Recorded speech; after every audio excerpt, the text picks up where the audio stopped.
Welcome again to this research on Britain's household cavalry. In completion of this research, I of course wanted to know more about the horses. The undeniable stars of any show, horses grab the hearts of novices and horse lovers alike, as they have for hundreds of years.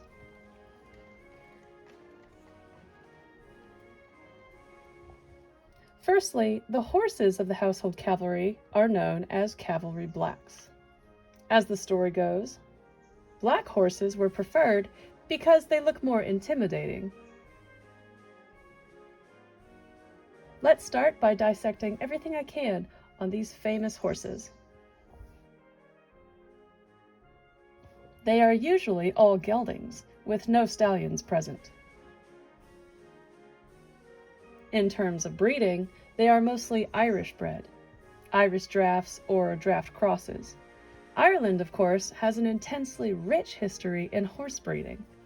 In terms of height, these cavalry blacks are meant to be a minimum of 16.2 hands high, which is a nice tall height of about 5 feet 6 inches, from the ground to the point of their withers, which is the nape of their neck.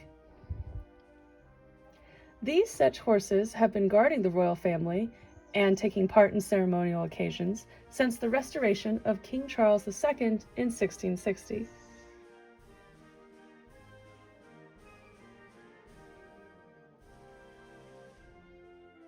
The horses on guard duty are part of a 1-hour rotation throughout each day. And so, both the lifeguards and Blues and Royals ride black horses, except the trumpeters who ride grays.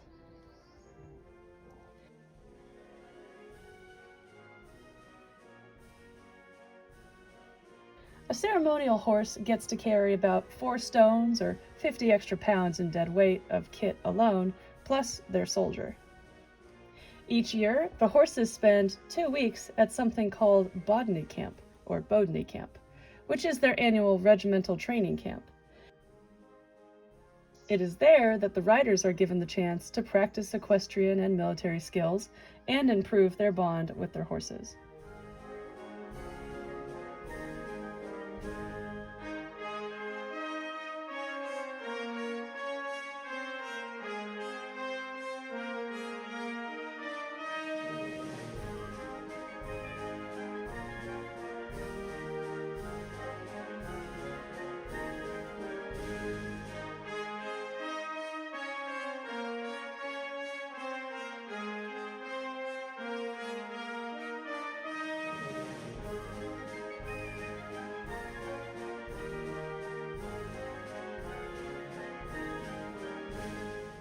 When not at the Horse Guards building, regimental horses are housed in the Household Cavalry Regiment Barracks, located in Knightsbridge.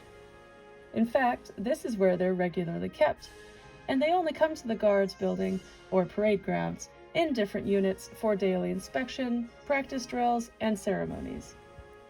These barracks house an impressive double-decker stable, a hidden horse walker, and an indoor school, where guard exercises kick off each day at 6:15 a.m. Doing so prepares the horses that are going on guard duty that day.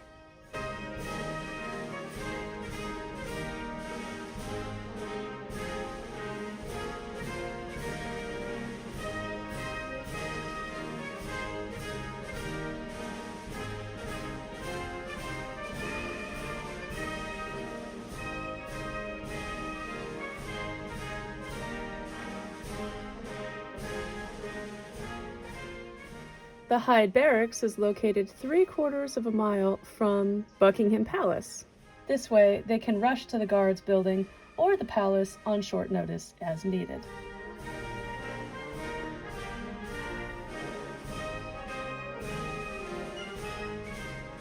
Here's an interactive activity that I did at the museum discussing some more facts about the horses of the household cavalry.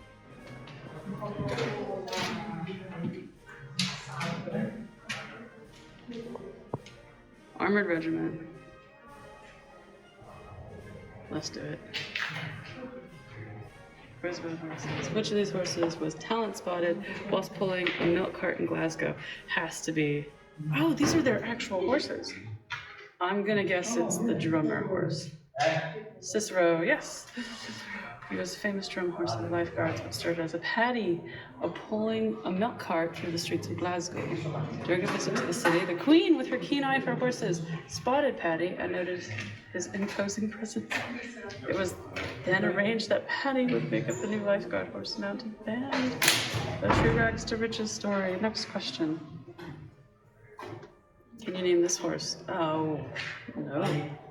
I cannot. I'm gonna take a stab and say Spartan.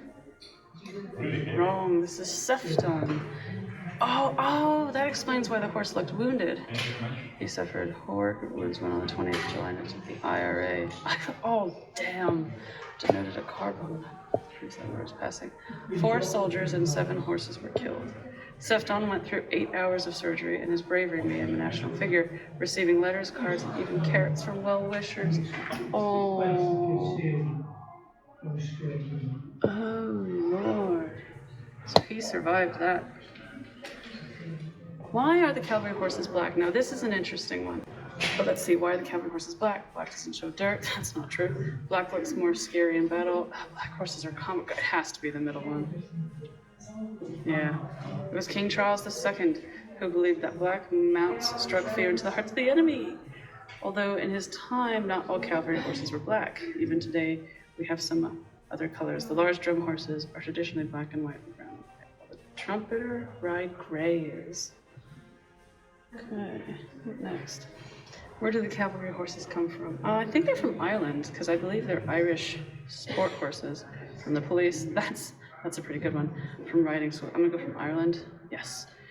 New cavalry horses are chosen and brought in Ireland, where there is a long tradition of horse breeding. The new recruits are between 4 to 5 years old when they arrive in the cavalry's barracks in Windsor, untamed and unridden. They take 8 to 10 months to train, and then are chosen to join either the lifeguards or the Blues and Royals.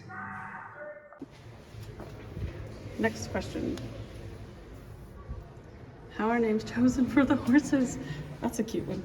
Each soldier names their own horse. The Queen chooses the names. Or king, because this is post or graduation. The names are chosen from a list. I'm gonna pick the fun answer and go for the Queen, even if that's wrong. Nope. Each year, all new horses receive an official name beginning with the same letter, just like a car registration. Oh, I did hear that once. Anyway, it's also a tradition to continue names of famous horses from the past, such as Sefton. Many of the horses also have nicknames. Sefton was known as Sharky because he had a habit of biting. Next question. What's going on here? Okay. Oh, that's a confidence building game. Training the horses to cope with crowds, an army tradition from Georgian times. I don't think so. It's a test. It's training. When cavalry horses are in ceremonial duty, they will encounter large crowds, waving flags, and sudden unexpected noises. They must be introduced to all these in advance so that, and for real, they remain calm and collected. All right. Well, that's it. Brilliant. I got 6 out of 10. I'm happy with that.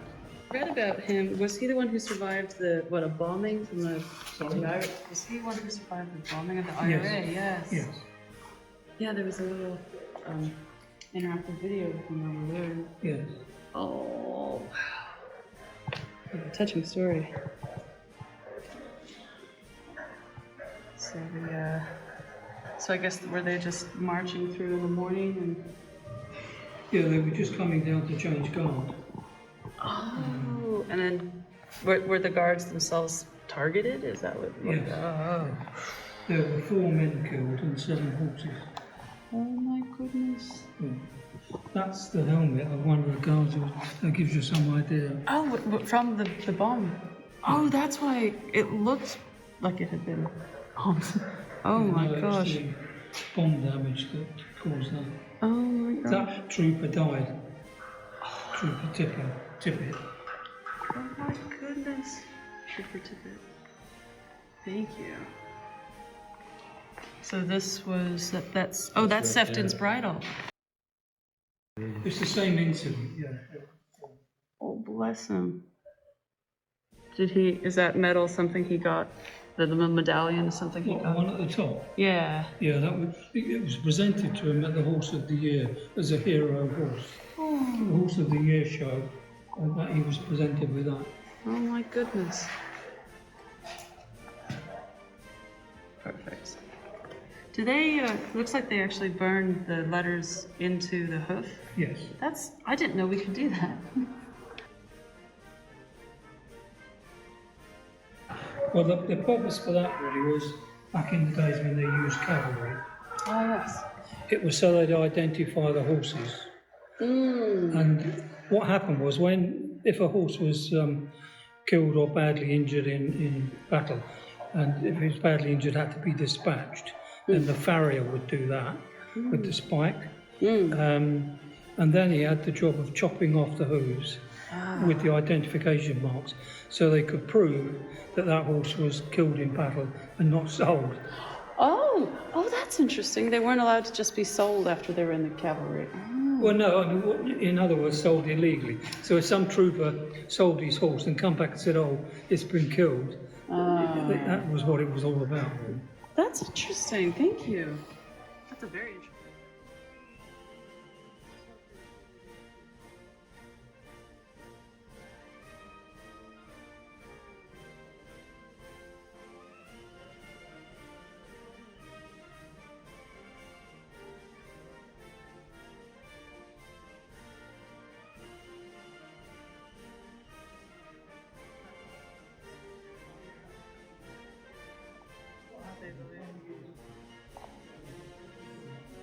So, in short, the household cavalry mounts are known as the Cavalry Blacks.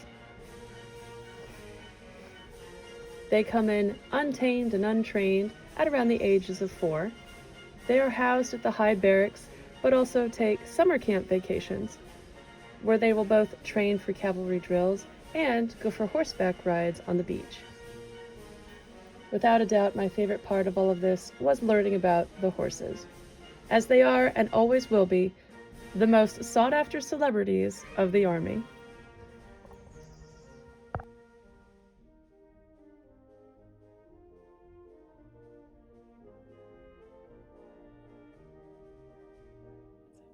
Thanks for following me along this study of Britain's household cavalry, particularly the King's Horse Guards. I greatly enjoyed visiting the museum and studying the guards. It's the one thing I wanted to travel to England to do, was to study these units.